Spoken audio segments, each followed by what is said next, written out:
Thomas More attended daily mass, held the highest legal office in England, managed a household of scholars and children and servants, and still crossed the garden every Friday to sit alone in a room he built for the purpose. That detail appears in William Roper's account and almost nowhere else in the popular retelling. The retelling prefers the trial, the silence, the scaffold. It prefers the moment of the test. What it skips is the 30 years of ordinary Fridays that made the test survivable, and what those Fridays reveal about a loneliness that the tradition has always known existed and has almost never been willing to name directly. This video is about that loneliness. Not the loneliness of leaving, not the loneliness of doubt. The specific, harder-to-name loneliness of someone who is still in the room, still attending, still believing, still showing up, and finding that the room no longer reaches the place inside them that most needs to be reached. The loneliness that produces shame precisely because it shouldn't be there, because you're doing everything right, because you have no clean reason to feel what you feel. More felt it. The record shows it, and the record shows what he did with it, which is not what the popular version of More would lead you to expect. There's a temptation, when you look at More's life from the outside, to see a man for whom the institutional church was simply enough. Daily Mass, a household run on a schedule of communal prayer, scripture read aloud at meals. His biographers note that the Chelsea household had the texture of a monastery without the walls, that guests who arrived for dinner found themselves in something closer to a religious community than a noble home. If you were designing a life in which institutional participation answered every interior need, More's life is what you'd design. And yet he crossed the garden every Friday. Roper records it plainly, without elaboration. The way you record a fact so well established it requires no emphasis. There was a building More had constructed on the grounds of his Chelsea property, separate from the house, across the garden, which he used for prayer and private reading. Not for administrative work. Not for receiving visitors. For the specific practice of being alone with what the household, the Mass, the communal prayer schedule, could not reach. Thomas Stapleton, writing later in the 16th century from accounts gathered from people who knew More personally, adds detail. More withdrew there not only on Fridays, but in other moments when the demands of office and household had produced what Stapleton calls a kind of interior saturation, when the noise of the visible life had accumulated to the point where something beneath it needed quiet. The practice was deliberate. It had a location. It had a frequency. It was not spontaneous retreat. It was scheduled separation. What this tells you is something the popular More almost never admits. That More knew from inside one of the most practiced Catholic households in Tudor England that the institutional structure was not designed to reach every register of the interior life. That there was something the daily Mass could not feed, not because the Mass was deficient, because the interior life has a depth that no institutional form, however faithful, was ever built to reach alone. This is not a critique of the institution. It is a description of what the tradition has always known about it. What More knew, what he acted on, and what he never had to say aloud because the new building said it for him. The loneliness you feel inside church, and I'm speaking now to the person who has sat in that room for years and knows the specific texture of what I'm describing, is not a sign that your faith is broken. It is a sign that the interior register has not yet been built. Not that it can't be, not that the institution failed you, that the institution was never designed to build it for you. This is what the tradition has been unwilling to say plainly, because it sounds like a concession, and institutions do not make concessions easily. But the record makes it. More made it with a building and a schedule. And the question his Fridays raise is the question this video is working toward. What does a person actually do when they have named this loneliness and are still deliberately in the room? We'll come to that. But first we need to understand what More was doing in the new building, which is a different question than where he was. In 1534, More was imprisoned in the Tower of London. He had refused the oath of supremacy. He had said nothing, which, as we've discussed in a previous video, was a precise legal strategy, not cowardice. What concerns us here is not the legal argument, but what More did in the Tower, in the months before his execution. He wrote, "The text is called a dialogue of comfort against tribulation." More wrote it during his imprisonment, and almost everything about its surface is a deliberate displacement. The speakers are not English, they are Hungarian. An uncle named Anthony and his nephew Vincent, set in Budapest in 1528, on the eve of the Ottoman invasion under Suleiman the Magnificent. The Turk, in this fictional frame, stands in for Henry's England. The conquest of a Christian kingdom by an overwhelming secular power stands in for what More was watching happen to the church in England. More could not write directly about the king. He could not write directly about the act of supremacy, or the men who had signed it, or the institution that had capitulated. But he could write about what a man does when the institution he belongs to is absorbed by a power that demands he deny what he holds, and when the choice before him is between survival and the interior record he has built. He wrote it in the voice of an old man giving counsel to a younger one. He wrote it in Hungary. He wrote it in a fictional past. This was not evasion. It was architecture. The fictional displacement is what allowed the book to exist at all, and what allowed More to think clearly about what he was facing in a language that was not subject to the same legal exposure as direct commentary. But here is what the displacement also reveals. The questions More was working through were not questions the institution could answer.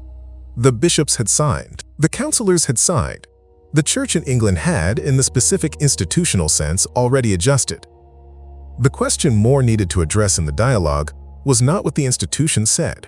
The institution was no longer saying what it had said. The question was what you do with what you know in a room where the institution has been replaced by something else, and you are alone with what remains. That question, what you do with what you know when the room has changed, is the question the new building had been preparing him to answer for 30 years. There is a specific thing, More writes in the dialogue, that does not appear in any summary of it, and almost never in any popular account of More. He is writing, in the voice of Anthony, about the particular terror of approaching death.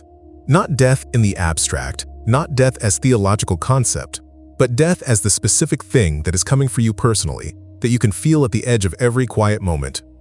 And he says, and this is the narrator's paraphrase of a documented argument in the text, not a direct quotation, that the terror of dying badly comes, in large part, from not having thought about it consistently enough.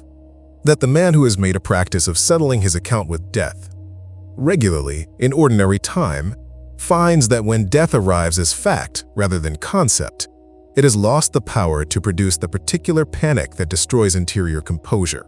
More did not write this as abstract philosophy. He wrote it in the tower. He wrote it as a man describing what his own practice had produced. The 30 years of Fridays, the hours in the new building, what he had been doing in the room across the garden. Roper records that More, before his imprisonment, had made a habit of imagining his own death with enough regularity and specificity that by the time he was in the tower, dying had become, in some documented sense, a familiar country rather than a foreign one. The practice had a name in the tradition, a practiced meditation on mortality, conducted not in moments of crisis but in ordinary time, so that crisis, when it arrived, found the interior already oriented. This is not bravado. More's tower letters to his daughter Margaret make it clear that he was afraid. He describes the fantasies, his word, that came at him in the night, the physical reality of what was coming. He does not pretend the practice eliminated fear. He says, with the precision of a man who had been testing this against the actual record of his interior life, that it changed the weight of the fear. That fear in an interior already prepared is not the same fear as fear in an interior caught unprepared. John Fisher was imprisoned in the Tower 5 weeks before his death, which came 5 weeks before More's. He was Bishop of Rochester, the one English bishop who had refused to sign. He was 76 years old, ill, physically diminished in a way. More was not, and he was, in the Tower, largely isolated.